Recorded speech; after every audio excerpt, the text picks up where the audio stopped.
I waited 13 years for this? Okay. Let me start from the beginning. This is gonna be different from what my normal strong reviews are like. I just wanna. This is gonna be more like my thoughts on the game, what I've played. Spoiler alerts, like huge spoiler alerts. If you haven't played the game yet and you really want to, and you're invested in the story, click away now because I'm just gonna talk about everything as much as I can remember. I have nothing written down. While this is still fresh in my mind, I want to be able to talk about it and get my thoughts out there. Just the fact that we waited so long for this, I feel like I have a good grasp on the entirety of the game. I've like 70%, 72% done with the trophies on PS4. I do aim to platinum it, and that's just a testament of the fact of how I feel about this game. I have a really strong love-hate relationship with this, and I will go into details on what I loved about it, but I'm also gonna like talk a lot about what I didn't like about it. First, I love the graphics, the style. They went more for a traditional 3D CG graphics style versus the traditional original Kingdom Hearts games like 1 and 2, for example, where they had a very pseudo cell shaded pseudo 3D CG style. I feel in the original 2 or the original Kingdom Hearts games leading up through like Dream Drop Distance, I feel like characters were more expressive.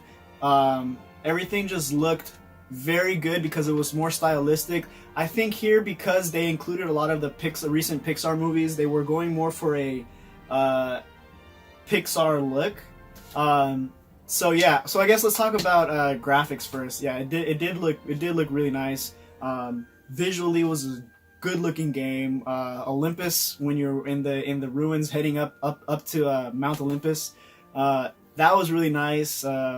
Kingdom of Corona, when you're in the forest and in the wildflower field, that was really good looking. The worlds are so detailed. Everything is really just put a lot of detail into the game, which, in my opinion, though, doesn't count as world building. I did not like the Disney World. I'm gonna put this. I did not like the Disney Worlds at all in this game. It just didn't. None of them felt like they needed to be there. I care more about the Kingdom Hearts side of Kingdom Hearts than the Disney side, because the Disney Worlds added nothing to this game. There was no reason for them to be there except the fact that I don't even understand why they were there. Organization 13 is back and they say, oh, we're here to like create copies of this world, and in case you fail in collecting the 7 Hearts of Light, talking to Sora, we'll have a backup plan to create, I don't know, the 7 Hearts of Light in case. But they never go into detail because Sora does get the 7 Hearts of Light, and he does pretty much do what they wanted him to do. It was I don't know. Okay. So the Disney Worlds really didn't stand out as much as they did in Kingdom Hearts 2. The Disney Worlds in Kingdom Hearts 2 were really, really fun because they had their own stories. They slightly did keep to the original, Disney timeline of their own movies, but you got to go back and do something different. You went to the Disney Worlds twice in Kingdom Hearts 2. In this one, there's no reason to go back to them for story whatsoever, except just to complete the treasure chest 100%. And find the hidden Mickeys or the lucky emblems. So comparing them to the other Disney Worlds, I don't know. Another thing, where are the Final Fantasy characters? I wanted to see Noctis and Ignis and Gladio and all the crew from Final Fantasy 15 in here. That would have been so cool. I would have liked to fight Sephiroth again. I would have liked to fight Cloud again. All the Fire Emblem, the Final Fantasy characters that were prevalent in the other games. Neku from The World Ends With You was in Dream Drop Distance. Like, all these Square Enix properties, none of them showed up in this game except... None of them showed up in this game. And I was really disappointed with that because they focused a lot on the Pixar and Disney stuff, which I didn't care about. The last worlds were the only things that I really got invested in. The Kingdom Hearts worlds, Twilight Town, Keyblade Graveyard, Scalad Kylum, those were cool and engaging worlds. The Disney worlds, I couldn't care less. Visually, they were nice. Now, let's talk about, I guess, voice acting. Everything felt like there was too much of a pause. Everybody was doing grunts. Everybody was just going like their traditional grunts and like hips and huts and all that kind of stuff during cutscenes. And I guess to fill the pauses and the voids, the voice acting just felt. The voice acting was good, but the editing in the voice acting was just so weird. There was a lot of like pauses that felt strange. Nobody could keep a coherent thought in the entire dialogue of this game because it felt like everybody was just trying to collect their thoughts because the story is so convoluted that everybody's got to think about what they got to say. I recently was just trying to explain the plots of Kingdom Hearts to my sister, and it felt like I was using dialogue from the game because I had to collect my thoughts, think about what I was going to say without trying to confuse her. And as I'm trying to collect my thoughts, my brain goes someplace else because I realize, oh, this plot element connects to this plot element, connects to this plot element, and then my brain goes all over the place, and I don't say anything for like a good 5 minutes because I'm trying to put everything in order. And that's how it felt like the characters in this game were. They were trying so hard to remember what happened in the plot that they just had to collect their thoughts before they could say anything. So that's where it feels like the dialogue was. There's just a lot of pausing, and it was really weird. You can notice it a lot in Monstropolis when you go to help Sully and Mike and Boo. There was just a lot of like weird pauses. It was weird. And a good example are the trailers that came out. You know how the teaser trailers that Square Enix put out where there was like no music in the background, no sound effects? Think of that, but backwards. Like, the music was like very low, and it was only there to kind of fill the void of the pauses in the dialogue, which, like I said, in the Disney worlds I didn't care, but Mickey Mouse did not sound like him. What happened? He sounded like Mickey Mouse went through puberty. The voice actors, I didn't really look into them. Donald sounded really good. I think they might have been Don Cheadle. I don't know how to say his name. The voice actor for Goofy sounded really good. Haley Joel Osment is really good. Like Sora's just this plucky, like, doesn't understand what's going on, but is like a happy-go-lucky character. And then to see him in moments where he's just at the end when he's like in tears and he just doesn't have the will to keep moving on, and he feels like he's about to give up. Haley Joel Osment really did a fantastic job in portraying his older Sora, his older self, and I'm glad that he was back to voice Sora again. I don't know if Riku was the same voice actor. From what I remember, he sounded kind of different. It may have been because they just needed someone older. I don't remember Kairi's voice too well from the older games. Probably because she didn't have very many speaking roles in 1 and 2 and hardly showed up in the other games. But voice acting was pretty good, in my opinion. I like the actors themselves did a really good job. Maleficent, Pete, like, what was their purpose in the game? They did nothing. Oh my gosh. For a game that's supposed to end the first part of a 3-part story. Oh my god, there's just so much to complain about this game, but I gotta say what I like first. I gotta talk about what I liked. Combat, gameplay, super fun, really good. It's Kingdom Hearts. It plays just like the other Kingdom Hearts games. The only thing is that Sora feels like you're controlling him on a PS2. It doesn't feel like he a 2019, 2018 game where characters do have that really good control, that feel. Sora feels like you're playing a PS2 game. but it is a Kingdom Hearts game, so it doesn't hurt it that bad because I've played these games for so long. I've gotten used to it. It just feels like there isn't too much of a control of Sora. It's really weird to explain. It feels like you're playing a PS2 game. That being said, the combat is really fun. Sora is so strong, way overpowered in this game. All you do is just pretty much just mash X, mash attack until you build up your attraction bar. Attraction? Yeah, they're attractions.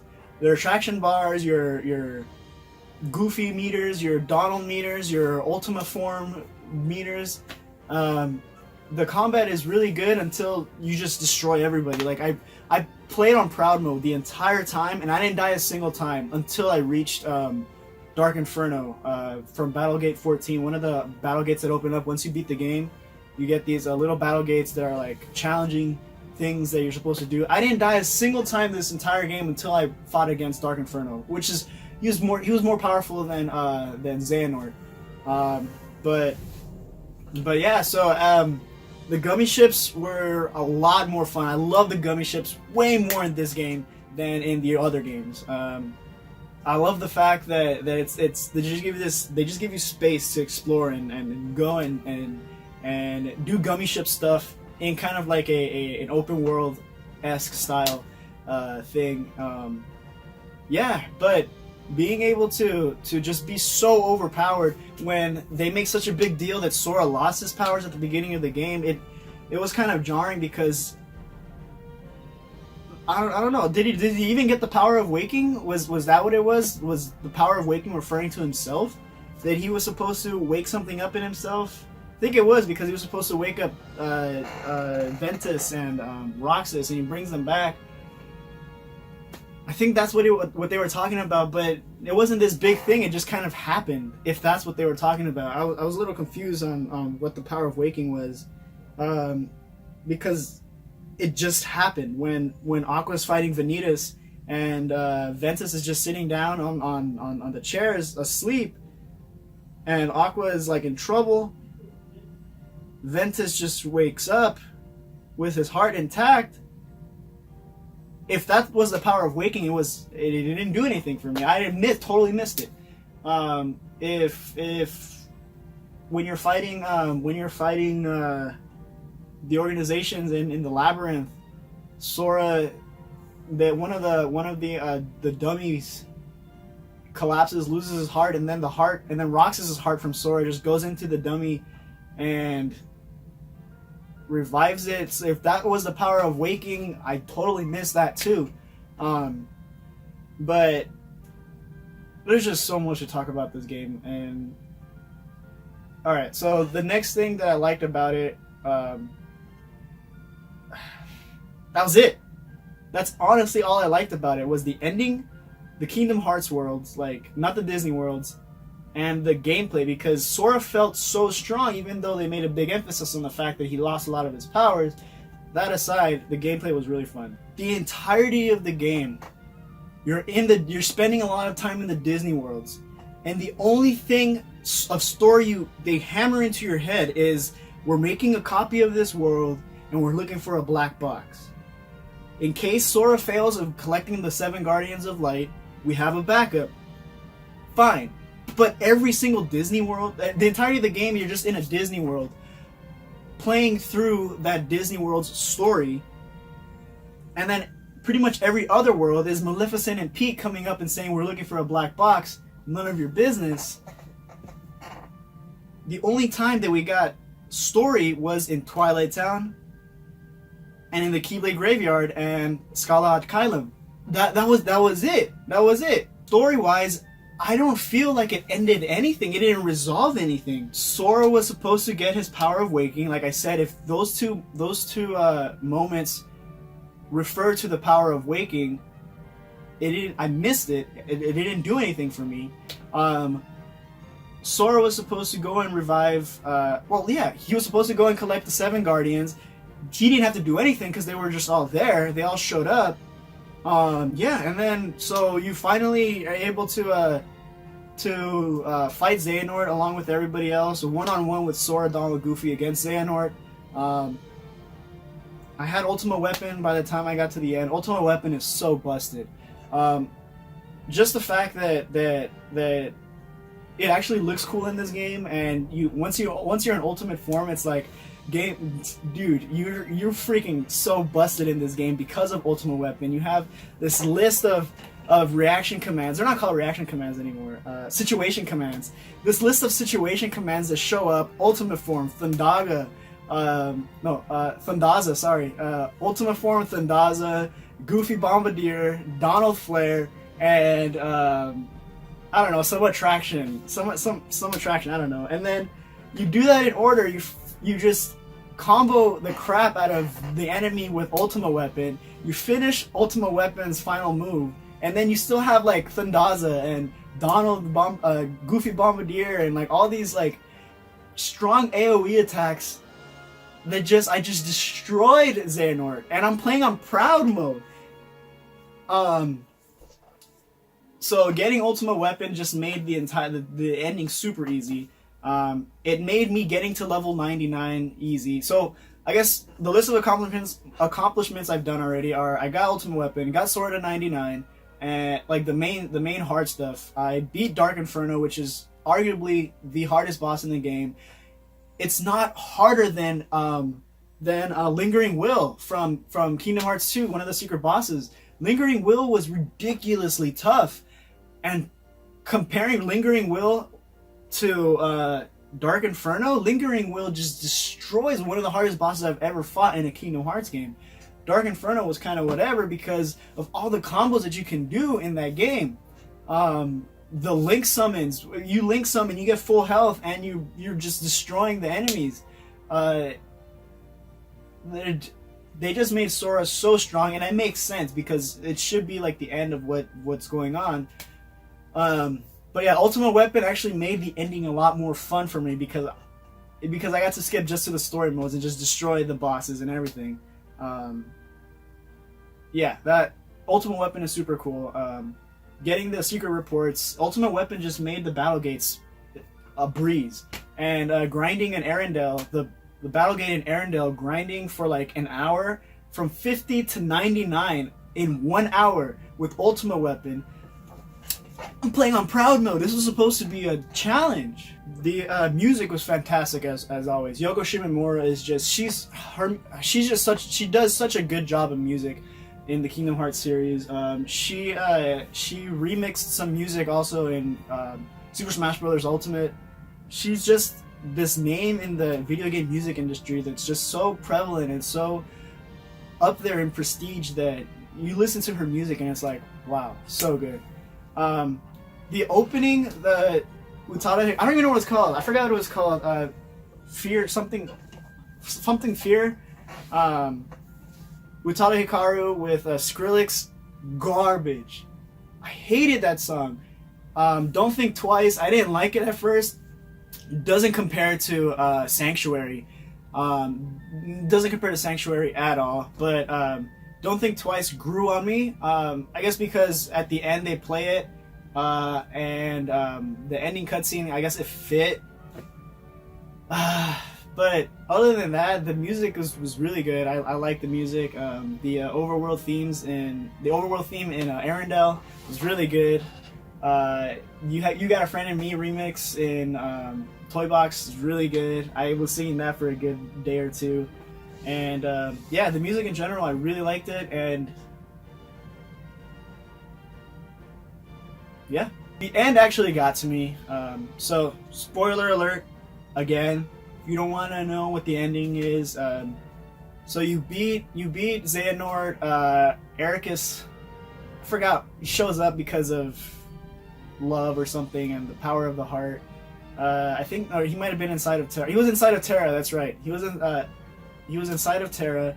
Ericus shows up with Xehanort after you beat him, and they live happily ever after in Kingdom Hearts Heaven, or whatever it's called. Kairi is still missing at this point, and so they close Kingdom Hearts, they close Scala ad Caelum, and they go back to the Keyblade Graveyard. Everybody is like, well, we're all here, and Sora's like, no, we're still missing someone, and I gotta go find her. The part that got to me was like every time like we meet up, she gets taken away from me, which is like, oh, Sora, can never catch a break with her. That got to me, and then he goes, and then the ending cutscene, whatever's goes on. Everybody's like at Destiny Islands just chilling, and Kairi is there. She's sitting on the tree with Sora. She like puts her hand on his, and then he disappears, and she starts crying, which got to me too, because like, dude, it was a freaking Will Turner from Pirates of the Caribbean thing. It's like, yeah, I rescued Elizabeth, right? That's her name?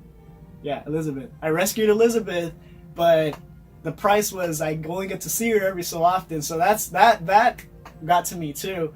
It's like, oh yeah, Sora rescued Kairi, but at the cost of me not being able to be here anymore, which really got to me. So that was pretty cool. And the secret ending, Reconnect Kingdom Hearts. If I'm not mistaken, on Proud Mode, you only have to collect 30 hidden Mickeys.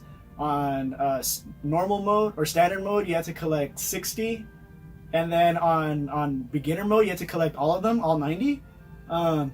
Which I think should be backwards, but if I got all of them anyways, just in case. The ones in Pirates of the Caribbean were kind of whack. Oh, Pirates of the Caribbean. The Caribbean world, super nice. Is it Caribbean or Caribbean? I think it's Caribbean. Pirates of the Caribbean. It sounds weird though. Anyways, that I liked it a lot more than the majority of people who played it did. That was probably my favorite Disney World because it reminded me of Wind Waker. It played a lot like Wind Waker, in my opinion. It was pretty cool traveling through the different islands, finding the different treasure chests and the hidden Mickeys there.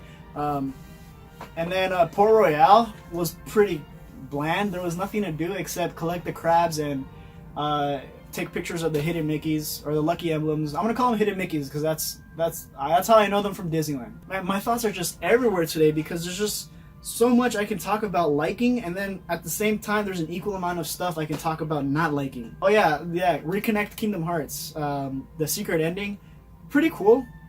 I gotta say I'm intrigued. I want to see Yozora, I think is what his name was. You could definitely see where all the budget for the game went. Like, it was photo hyper realistic Japan or Tokyo, whatever you want to.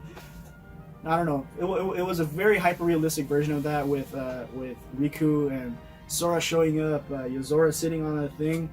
That guy at the end with he's trying to like do the thing, and his becomes like a heart shaped hand on the. Was that Master of Masters? Because of his mannerisms were like very similar. Like, he didn't say a single thing in that scene, but he's trying to figure out how to do it, and then he does the heart thing, which was like signifies someone whose thoughts are all over the place, which reflects the attitude of Master of Masters. From the little bit of time that we got to spend with him in Keyblade, in Key back cover, whatever the movie was called, you can see he's a very like jokey type of person with a very sporadic personality. The second ending, I'm not sure what this ending was all about, but it showed Lushu with the four other Union members. That ending, I wanted to see what was inside the box. I thought that's what this whole thing was about. That we were gonna get to see what was inside the box. We were gonna get to see who the Keyblade went to. Well, obviously we know what the heck is the name of that blade?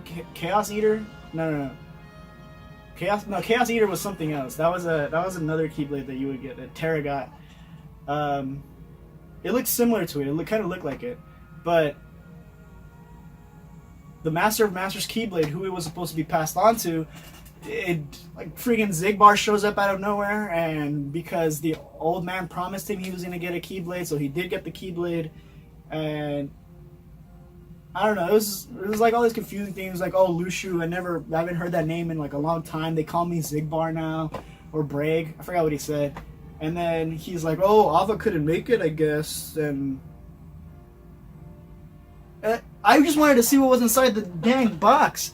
And then Pete and Maleficent show up at the end because I guess they've tracked them down and they're gonna open the box now. I think the Master put his heart in there. That's what I think is inside the box. Because of Lushu's reaction in the movie when he like tells him a secret, he like tells him, he's like, wait, what? How or why? Or something like that. That reaction, I would probably have that same reaction if we're students of the heart and Master tells me I put my heart in the box. He's like, what the heck? What? Why? So yeah, carry my heart around for me for like 1,000 years so that I can find a suitable host to place my heart into. I don't know. So in the end, would I recommend Kingdom Hearts 3 to someone who isn't a fan of the series, to someone who doesn't understand what the heck is going on? No. If this is going to be your first Kingdom Hearts game and you're jumping into it, do not play it because you're going to be lost. You're not going to understand what the heck is going on. To a fan of the series, if you're expecting this to end anything, this is not ending anything. It's just that's what frustrates me because I went in playing expecting, heck yeah, Sora's gonna end up with Kairi. We're gonna understand what was inside the box. We're gonna know who the Master was. We're gonna know who Lushu was. We're gonna know why what the heck, a resolution of some sort. But now I'm gonna have to wait another 13 years for Kingdom Hearts 4 or Kingdom Hearts Reconnect Kingdom Hearts. It's gonna be Reconnect Kingdom Hearts 1, 2, and 3. Reconnect Kingdom Hearts 2. Reconnect Kingdom Hearts 3. That's how it's gonna be, and it's gonna be a bunch of spin-offs off of that. If you're expecting an ending to Kingdom Hearts, the Darkseeker Chronicle, you're not gonna get an ending. There's no ending here. But if you're like me and you just want to platinum this game and be done with it and never play another Kingdom Hearts game again, then yeah, go ahead and buy it because I thoroughly enjoyed my time with it. I gave this game a 7 out of 10. It had good gameplay, it had good graphics, the music was fantastic, it worked. Only once I had the game crash on me, and that was because I was at the highest point in Corona, flying through the trees, and the game lagged out, and as I turned the corner, it just died. Yeah, in the end, I enjoyed my time with Kingdom Hearts. I wish it would have ended the story. If we could have had a resolution. Have a resolution, but finish... I don't know. Have a good resolution. There's a lot of games and a lot of movies that have good endings and good resolutions, but they still leave a little cliffhanger that it solved this plot line, but now we're gonna have to fight something like The Incredibles. The Incredibles is a good example. Like, it had a good ending and then it had a stinger at the end, which led into Incredibles 2. That kind of stuff. Why aren't The Incredibles in this? I would have loved to see Incredibles over Frozen. I would love to see Incredibles over Pirates of the Caribbean. Because it's just kind of out of place, to be honest. There are all these Pixar movies, and then you just throw Pirates of the Caribbean in there. Okay. I'm gonna say it again. I liked the game, and I didn't like the game. There's just an equal number of things that I loved about it.